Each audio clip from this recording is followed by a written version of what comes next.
के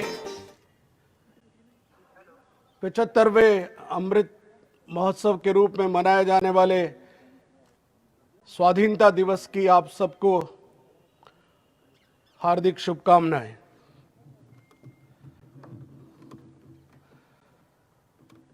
समस्त आलोक संस्थान के सम्मानित कार्यकर्तागण, आलोक संस्थान से जुड़े हुए सभी हित चिंतक, आलोक परिवार के अभिन्न अंग, सारे अभिभावक वृंद और आलोक की परंपरा का पूरी निष्ठा के साथ निर्वहन करने वाले वे सभी छात्र छात्राएं जो आज इस लाइव संबोधन के माध्यम से जुड़े हुए हैं, मैं उन सबको यहां से वंदे मातरम कहता हूं। भारतवर्ष आज अमृत महोत्सव की शुरुआत कर रहा है। आज अमृत महोत्सव है ऐसा नहीं है। आज 75 वर्ष के उस अमृत महोत्सव की शुरुआत आज से और पूरे वर्ष भर ये कार्यक्रम चलेंगे। आलोक संस्थान भी इस अमृत महोत्सव को बहुत पूरी निष्ठा के साथ यहां मनाने जा रहा है और हम इस वर्ष आलोक संस्थान के इन 55 वर्षों की यात्रा में, जब देश अमृत महोत्सव मना रहा है, 75 वर्ष के अवसर पर हम आलोक संस्थान के वे सभी छात्र जिन्होंने बहुत कुछ उपलब्धियां हासिल की है, उन सबको हम इस वर्ष एक बड़े समारोह के माध्यम से, यदि कोरोना प्रोटोकॉल अलाउ करेगा तो हम उनका एक भव्य समारोह में आलोक रत्न के साथ इस अमृत महोत्सव को एक नया आयाम देने की कोशिश करेंगे। यह कार्यक्रम आलोक संस्थान की सभी शाखाओं का एक सम्मिलित समारोह इसी प्रांगण में आयोजित होगा। इसकी घोषणा मैं आज यहां पर करता हूं। भारतवर्ष के इस इतिहास को आज उन सब शहीदों को नमन करने का भी दिन है जिन्होंने इस देश के योगदान में, इस देश के विकास के योगदान में जो उनकी महत्वपूर्ण भूमिका रही है, उस भूमिका को आज हम नमन करने के लिए इस 75वें इस अमृत महोत्सव में हम सब सम्मिलित हुए हैं, हम सब यहाँ इकट्ठे हुए हैं। भारत की आज़ादी के उन पृष्ठों को जब हम टटोलना शुरू करते हैं तो हमको चंद्रशेखर आजाद याद आते हैं, हमको भगत सिंह याद आते हैं, हमको सुखदेव याद आते हैं, हमको राजगुरु याद आते हैं, हमको लोकमान्य तिलक याद आते हैं, हमको महात्मा गांधी याद आते हैं। हम इन सब को याद करते हैं, लेकिन इन सब कहानियों के पीछे के उस इतिहास के पृष्ठों को जब खंगालते तो हमको वो कुछ बातें ध्यान में नहीं जो इस भारतवर्ष को इस एक राष्ट्र के रूप में स्थापित करने में जिन व्यक्तियों का बहुत महत्वपूर्ण योगदान रहा, उनमें से आज इस देश की एक राष्ट्रवादी सोच वाली सरकार ने उसको एक बहुत बड़ा सम्मान दिया। शायद इतनी विशालकाय मूर्ति बनाकर सरदार वल्लभ भाई पटेल को जो नमन किया वो शायद 50 साल पहले कर लिया जाना चाहिए था। हम में से बहुत कम लोग जानते हैं कि हमको इस संपूर्ण राष्ट्र को राष्ट्र बनाने में जिस तरह की चुनौतियों का सामना करना पड़ा, उनमें से एक चुनौती ये भी थी कि 1950 तक आते आते ये राष्ट्र एक तरह से संगठित हो पाया, क्योंकि हमारे ऐसी कई रियासतें ऐसी थी जो हमारे देश के साथ नहीं आना चाहती थी। 566 रियासतों का ये देश, लॉर्ड माउंटबेटन ने जब इस बात की घोषणा की कि इसको भारत को आजाद करना होगा, आजादी की लड़ाई तो कई वर्षों से चल रही थी। 1945 से यह तय हो गया था कि भारत आजाद होगा, लेकिन पूरी मक्कारी के साथ, पूरी नीचता के साथ उस लॉर्ड माउंटबेटन ने यह तय किया कि द्वितीय विश्व युद्ध के दौरान जापान ने जब घुटने टेके थे वो तारीख 15 अगस्त थी, इसलिए जानबूझकर उस दिवस को यादगार बनाने के लिए उसने इस 15 अगस्त का दिन चुना था। लेकिन भारत के ज्योतिषियों और मनीषियों ने यह तय किया कि 15 अगस्त को हम आजादी नहीं लेंगे। हम में से बहुत कम लोग जानते हैं कि 15 अगस्त को नहीं, आधी रात को 14 अगस्त को, ठीक 15 अगस्त से 4 मिनट पहले हमको ये आजादी प्राप्त हुई। इसलिए जब सारा देश सो रहा था, जवाहरलाल नेहरू ने 4 मिनट का एक भाषण दिया था, आधी रात की आजादी, फ्रीडम एट मिडनाइट। इसीलिए कहा जाता है कि आधी रात को हमको आजादी मिली। आज लाल किले की प्राचीर से प्रधानमंत्री ने यह घोषणा भी की है कि हम 14 अगस्त को विभाजन की विभीषिका के रूप में इस दिवस को मनाएंगे। हम में से कितने लोग जानते हैं, हम सबको पता है कि जब ये देश का विखंडन हुआ, ये भारत विखंडन की जो प्रक्रिया है आज की नहीं है। ये भारत विखंडन की प्रक्रिया न जाने कितनी सदियों से जो आया आता ही आया, इसने इस देश को तोड़ने की कोशिश की, लेकिन ये देश कभी टूटा नहीं।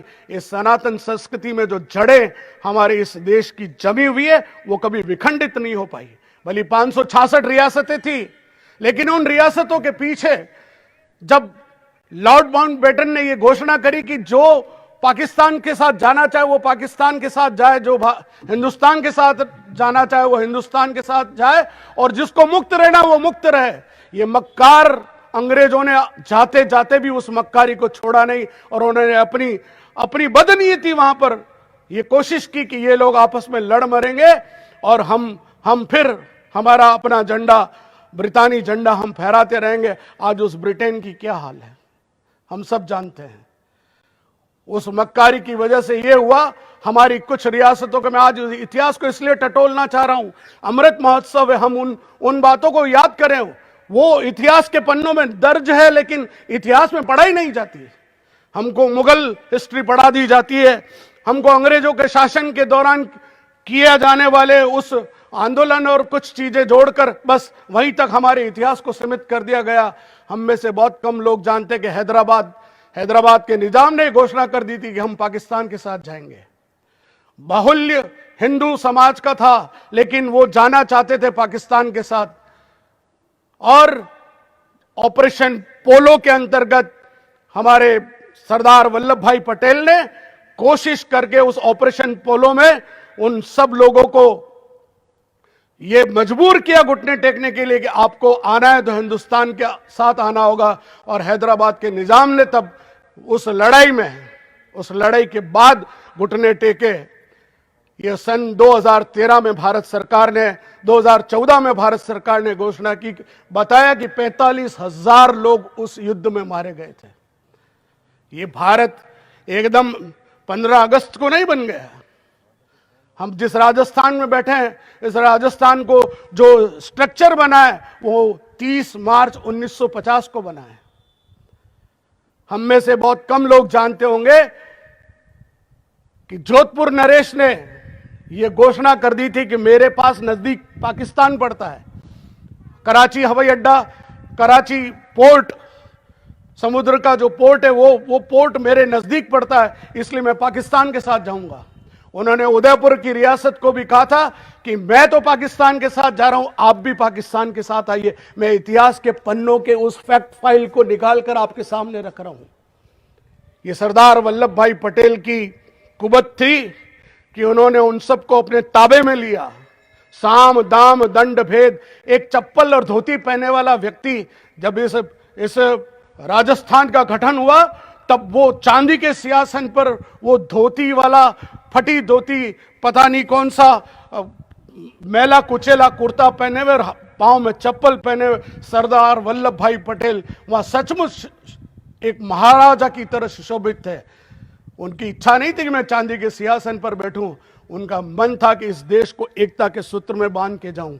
ये 566 रियासतें यदि अपनी अपनी तूती बोलाती रही तो ये भारत एक राष्ट्र जो है वो कभी नहीं बन पाएगा। हम भारतीय बात करते रहते हैं, लेकिन भारत को भारत बनाने में यदि किसी एक व्यक्ति ने महत्वपूर्ण भूमिका अदा की तो वो सरदार वल्लभ भाई पटेल थे, और दूसरे उनके सचिव मेनन थे। हम में से बहुत कम लोग जानते हैं कि जामनगर की रियासत ने तो घोषणा कर दी हम पाकिस्तान के साथ जाएंगे, और उसका जामनगर का सचिव कौन था? जुल्फिकार अली भुट्टो का बाप वहां पर उस समय सचिव था। उसने कहा हम जाएंगे तो पाकिस्तान के साथ जाएंगे। वहां फिर जाकर सरदार वल्लभ भाई पटेल ने उसको कहा कि तुम ये चाहते हो तो तुम चाहो तो एक बार पब्लिक ओपिनियन ले लो, जनगणना करवा लो कि ये क्या चाहते हैं। बड़ी मुश्किल से दबाव में लाकर जनगणना करवाई और वो जामनगर बाद में जाकर इस भारतवर्ष का हिस्सा बना। सबसे अंत में आने वाला कौन था आपको पता है? सबसे अंत में आने वाला हमारे इस भारत गणराज्य में भोपाल था। उस भोपाल में जब नवाबों ने यह तय कर लिया कि हम अपना स्वतंत्र राष्ट्र रखेंगे, तब मालवा के उस क्षेत्र में वल्लभ भाई पटेल ने कहा कि ये भारत की छाती में कैंसर मैं नहीं उगने दूंगा। हैदराबाद और भोपाल दो कैंसर हो जाएंगे जो इस भारत को कभी एकता के इस सूत्र में पिरोने नहीं देंगे। उन्होंने अपनी कूटनीतिक चालों से, अपने तरीके से, जहां जहां दंड देना था दंड दिया, जहां धमकी देनी थी वहां धमकी थी, जहां सेना को भेजना था वहां सेना को भेजा, और अंत में जाकर भोपाल हमारे साथ सम्मिलित हुआ। ये तो दुर्भाग्य रहा कि कश्मीर में बात करने के लिए राजा हरि सिंह इस द्वंद्व में थे कि मुझे क्या करना है। मैं उस कश्मीर की वादियों में गया हूं, जितना कश्मीर हमारा है ना, वो उतना कश्मीर हमारा है नहीं।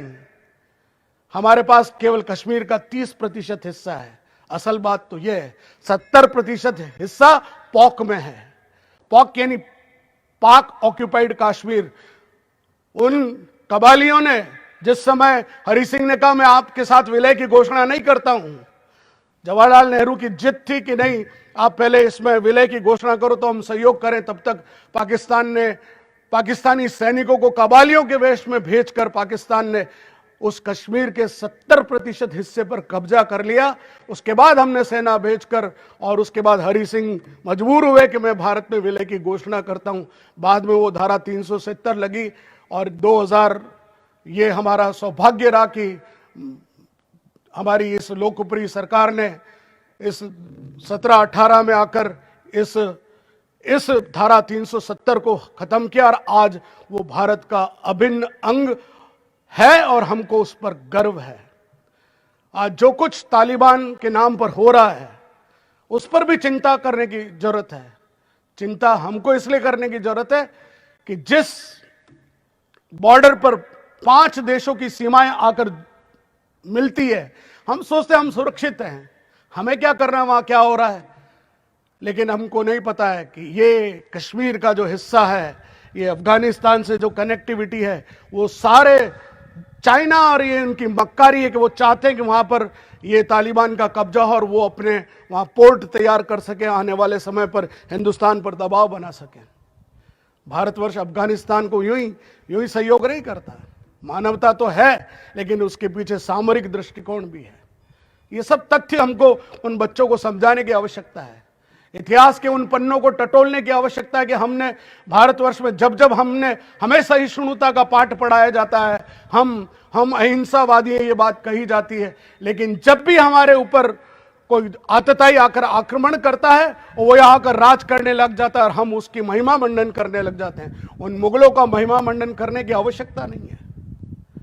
आज हमारे देश से एक महत्वपूर्ण लाहौर हमसे जुदा हो गया, वो लाहौर जिसने कई क्रांतिकारी दिए, भगत सिंह वहां से दिए। आज उस लाहौर को हम उस पाकिस्तान में देखते हैं, हमारा मन खट्टा हो जाता है कि इस देश के 2 टुकड़े कर दिए गए। क्या ये भारत और पाकिस्तान का हिस्सा यदि एक बड़ा राष्ट्र होता, अखंड भारत होता, आप कल्पना कर सकते हैं पूरी दुनिया की ताकत नहीं थी कि कोई हमको कुछ उंगली उठाकर देख सके।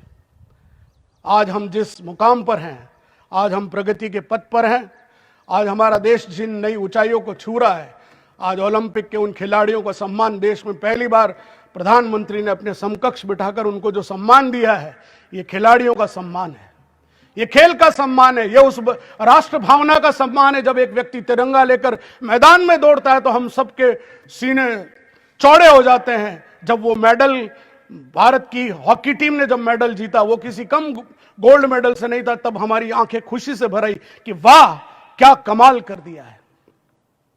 ये जो एक सच्चे राष्ट्रभक्त का भाव हमारे बचपन में घुट्टी में पिलाया जाता है, वो राष्ट्रभक्ति का भाव केवल एक तिरंगा झंडा लेकर दौड़ने तक नहीं रहना चाहिए, वो भाव हमारे काम में नजर आना चाहिए। आज हम याद करते बाबा साहब अम्बेडकर को, जिन्होंने हमें संविधान दिया।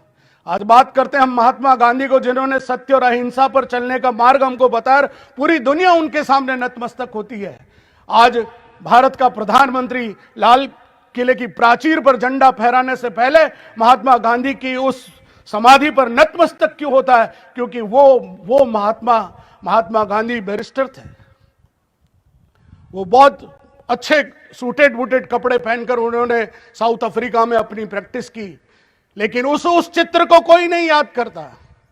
शायद हम में से अधिकांश लोगों ने उस चित्र को देखा भी नहीं होगा कि महात्मा गांधी वो बैरिस्टर के कपड़े पहने हुए, उन्होंने कभी विचार ही नहीं किया होगा कि मुझे कभी ये दूसरा फेस भी देखना पड़ेगा। हम महात्मा गांधी के उस चित्र को याद करते हैं जिसमें वो केवल एक धोती पहने हुए हैं, एक लंगोटी वाले बाबा एक लकड़ी लिए चल रहे हैं, उस चित्र को याद करने हैं। क्यों? जिस व्यक्ति ने त्याग कर दिया, उस त्याग की महिमा को जानते हैं। महात्मा गांधी के इस राष्ट्र को केवल भारतवर्ष नहीं, पूरी दुनिया महात्मा गांधी को बहुत आदर और बड़े स्नेह और बड़े उस भाव से देखती कि ये वास्तव में महात्मा थे। आज हमारे इस 75वें अमृत महोत्सव के अवसर पर जब आलोक संस्थान की सभी शाखाएं यहां पर जुड़ी हुई है, सारे अध्यापक वृंद मेरी बात सुन रहे हैं, आज हम इस आजादी को अक्षुण्ण बनाए रखने के लिए क्या कर सकते हैं, ये संकल्प हमको फिर दोहराना है। आने वाली पीढ़ियों की बहुत बड़ी जिम्मेदारी हमारे ऊपर, हमारे कंधों पर है, और उस पीढ़ी को हम जब यहां पर संस्कारित करते हैं, उन मूल्यों को सिखाने की कोशिश करते हैं, इस देश के बारे में सिखाने की कोशिश करते हैं, तो हम उस समाज तक वो बात पहुंचाने का प्रयास करते हैं कि देश तुम्हारा है, इदम राष्ट्राय इदम न मम, ये जो कुछ भी है ये सब ये पूरे देश का है, ये राष्ट्र का है, मेरा क्या है, मेरा कुछ भी नहीं। मैंने तो कपड़े भी पहने, ये भी किसी न किसी इस हिंदुस्तानी ने बनाए होंगे। मैं अन्न खाता हूं, वो भी किसी न किसी किसान ने बेचारे ने पसीने से वो पैदा किया होगा और मैं उसको खाता हूं। इदम राष्ट्राय इदम न मम, जो कुछ है इस राष्ट्र का है। ये भाव हम अपने बच्चों में पैदा करते हैं। हम बच्चों को स्वार्थी नहीं बनाते हैं। आलोक को दूसरे स्कूल से अलग खड़ा करने की जो एक परंपरा हम बार बार दोहराते हैं ना, उस परंपरा के पीछे भाव ये कि आलोक केवल महज स्कूल नहीं है जो एक स्वार्थी अब डॉक्टर्स और इंजीनियर्स पैदा करता हो, जो जाकर समाज में केवल अपने उदर पूर्ति के लिए अपने परिवार की चिंता करता हो। ऐसे बच्चे हमने पैदा नहीं किए। हम यहां पर वो बच्चे पैदा करते हैं जो यहां से निकलकर उस सड़क पर अगर कोई बदतमीजी हो रही तो उसको रोकने का काम करते हैं, वो अगर कोई पॉलीथीन फेंक रहा है तो उसको रोकने का काम करते हैं। समाज में कहीं जल संरक्षण की बात आती तो हमारे बच्चे फिर खड़े होते हैं, पर्यावरण संरक्षण के लिए पेड़ लगाने की बात आती तो हमारे बच्चे खड़े होते हैं, और भारतवर्ष के उस सनातन संस्कृति को आगे बढ़ाने की बात होती है तो चौराहे पर खड़े होकर हमारे नववर्ष पर तिलक लगाने का काम हमारे भारतवर्ष के ये नौनिहाल आलोक संस्थान के बच्चे करते हैं। हमें गर्व है कि हम राष्ट्र के लिए कुछ कर रहे हैं, यही हमारी शान है। इसलिए आज मुझे ये कहते बहुत गर्व है कि आजादी के अमृत महोत्सव के अवसर पर हम आलोक संस्थान के माध्यम से हमने इस देश के लिए जो एक छोटा सा अंशदान सही, एक छोटी सी एक कण मात्र सेवा सही हम कर रहे हैं। ऐसा नहीं कि हम शिक्षा के लिए हम एकेडमिक स्टैंडर्ड को गिराकर केवल ये बातें करते नहीं, हम एकेडमिकली भी हम उतने ही पावरफुल हैं। इसलिए आज मैं सार्वजनिक मन से बताना चाहता हूं, 1 नहीं 2 नहीं 3 नहीं 4 नहीं 5 आलोक हॉस्टल की प्रोडक्ट है। क्यों? क्योंकि वो 24 घंटे हमारे पास रहता है बच्चा, तो उसको हमने संस्कारित किया। आज RS 1 2 3 4 RS हमारी प्रोडक्ट है, एक IS हमारे आलोक हॉस्टल की प्रोडक्ट है। तो हमने ऐसा नहीं किया एकेडमिकली शैक्षिक स्तर पर हम सबसे श्रेष्ठ है, कोई गिनाए तो सही अपने कितने IS दूसरे स्कूलों ने पैदा कर लिए। हम तो डंके की चोट पर कहते हमने किए। हमने खिलाड़ी पैदा किए जो हमारे नेशनल गेम्स तक जाकर आए। राष्ट्रीय स्तर पर हम जो योगदान दे सकते हैं हम दे रहे हैं। अभी कोरोना काल में जितनी सेवा आलोक संस्थान ने की, कभी कोई कैलकुलेट तो करे। हमारे अध्यापकों ने 7 दिन की तनख्वाह ली होगी, लेकिन चू न करते हुए और अपने नैतिक जिम्मेदारी समझते हुए कि हम शिक्षा और समाज के लिए, इस संगठन के लिए, इस आलोक संस्थान, इस देश के लिए हम कुछ करना चाहते हैं, वो कर रहे हैं। वही बात इन अभिभावकों को भी सोचनी चाहिए।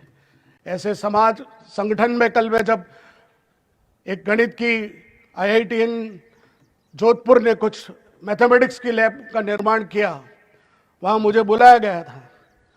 मैंने पूछा कि आपने मुझे ही क्यों याद किया? तो वहां पर बैठे एक व्यक्ति ने कहा कि समाज में अब नैतिक मूल्यों की बात करने वाले, संस्कारों की बात करने वाले कितने विद्यालय बचे हैं। आलोक जैसे बहुत कम विद्यालय हैं, और आलोक जो काम कर रहा है वो सारे समाज तक पहुंचना चाहिए। मैं अध्यापकों को उस दिन बोला था, मैंने जिस दिन हमारे यहाँ गुरुवंदन, छात्र अभिनंदन की गुरुवंदन का कार्यक्रम चल रहा था, एक ने कमेंट किया था नीचे, काश आलोक जैसे विद्यालयों की बाढ़ आ जाए तो इस देश का भविष्य कुछ और हो जाए। हमारी बात हो सकता है कि राष्ट्रीय स्तर तक घूम फिर कर जाती होगी, लेकिन जाती है। आज नववर्ष की बात आती है और ये एक बात रिपीटेडली घूम घूम के, कल भी वहां एक ही बात आई कि मैं आलोक में कभी गया नहीं, मैंने आलोक की बिल्डिंग को देखा नहीं, लेकिन आलोक के बच्चों को जब मैं उदयपुर जाता हूं तो वहां सड़क पर नववर्ष के दिन तिलक लगाते देखता हूं तो मुझे पता चल गया कि आलोक में शिक्षा कैसी चल रही है। ये है हमारी पहचान। हम भारत की पहचान को भारत को ही सौंप रहे हैं, क्योंकि हम तो अंग्रेजों के गुलाम रहे, तो हमें तो अंग्रेजों की दास्तां आज भी बड़ा शर्म महसूस करते हैं लोग, जो कहते हैं I am sorry my Hindi is little bit poor. What nonsense you are talking. तुम्हें शर्म आनी चाहिए कि तुम ये बोल रहे हो कि मेरी हिंदी कमजोर है, तेरी अंग्रेजी कौन सी बहुत बढ़िया है। शर्म करिए।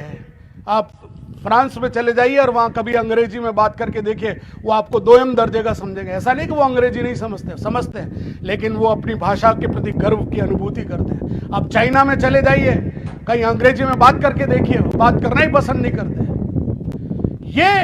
ये जो एक राष्ट्रीय सोच है, इस सोच को विकसित करने का काम हम शिक्षकों का है।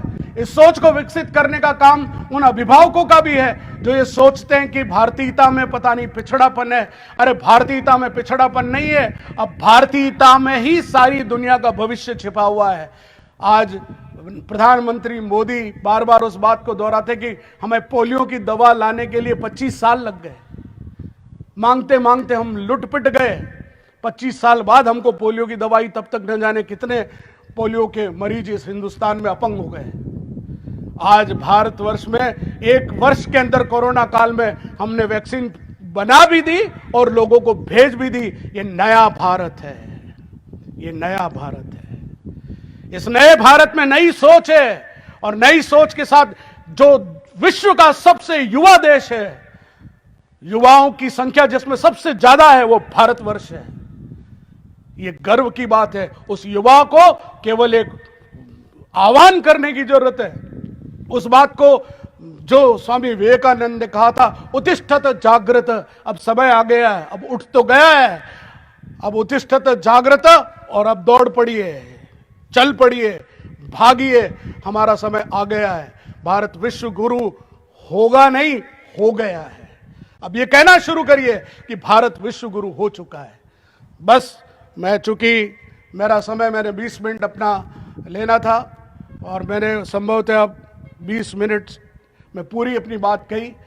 इस आज़ादी के महोत्सव पर, 75वें अमृत महोत्सव के अवसर पर मैं एक बार फिर आलोक संस्थान के सभी सम्मानित कार्यकर्ताओं को आदर सहित कि इस कोरोना काल में भी उन्होंने बहुत अच्छे से विपरीत परिस्थिति में भी काम खड़ा किया है, उन अभिभावकों को भी जिन्होंने इस कोरोना काल खंड में हमसे जुड़े रहकर हमारे प्रति अपना भाव प्रदर्शित किया है, हमारे प्रति विश्वास प्रकट किया है, मैं उन सभी बच्चों को भी बहुत शुभकामनाएं देता हूं जिन्होंने विपरीत परिस्थिति में भी, जैसा भी परीक्षा परिणाम एक निर्धारित मापदंड के अनुसार था, उसमें भी हम बहुत खरे उतरे।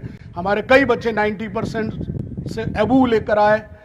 मुझे आज प्रसन्नता है, बल्कि हमारे साइंस में तो टॉपर भी हमारे रहे, इसलिए हम हर क्षेत्र में आगे हैं, हम आगे रहेंगे और समर्पित भाव से जिन मूल्यों को लेकर आलोक चल रहा है उसके प्रति हम सदैव समर्पित रहेंगे, चलते रहेंगे। आइए हम मिलकर जय घोष करें, भारत माता की, हाथ उठाकर भारत माता की, वंदे वंदे वंदे भारत माता की बहुत बहुत धन्यवाद।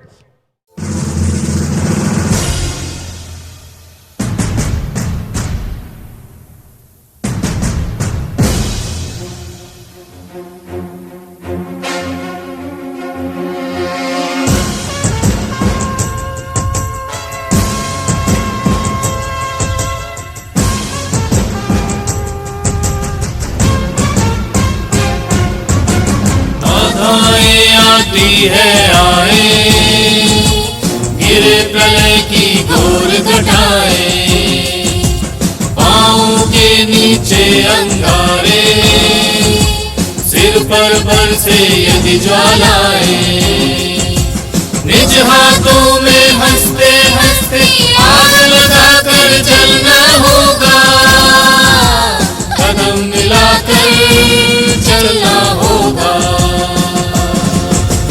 कदम मिलाकर चलना होगा, कदम मिलाकर चलना होगा,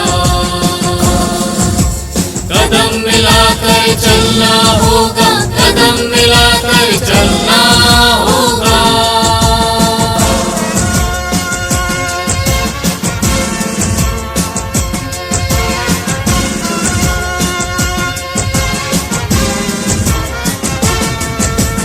हास्यउदन में तूफानों में, अगर असंख्यक बलिदानों में, उद्यानों में वीरानों में, अपमानों में सम्मानों में, उन्नत मस्तक उभरा सीना पीड़ाओं में पलना होगा, कदम मिलाकर चलना होगा,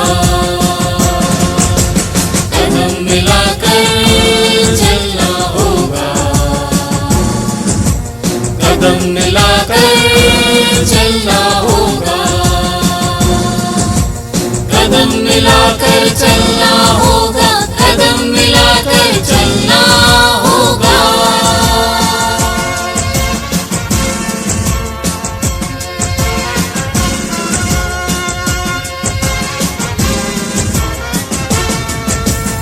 उजियारे में अंधकार में, कलकहार में बीजधार में, घोर गणा में पूत प्यार में, क्षणिक जीत में दीर्घ हार में, जीवन के शत शत आकर्षक अरमानों को ढलना होगा, कदम मिलाकर चलना होगा,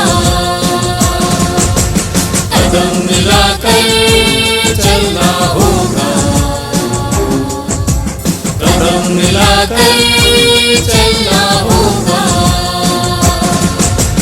बाधाएं आती है आए, गिरे प्रलय की घोर घटाए, पाँव के नीचे अंगारे, सिर पर बरसे यदि ज्वाला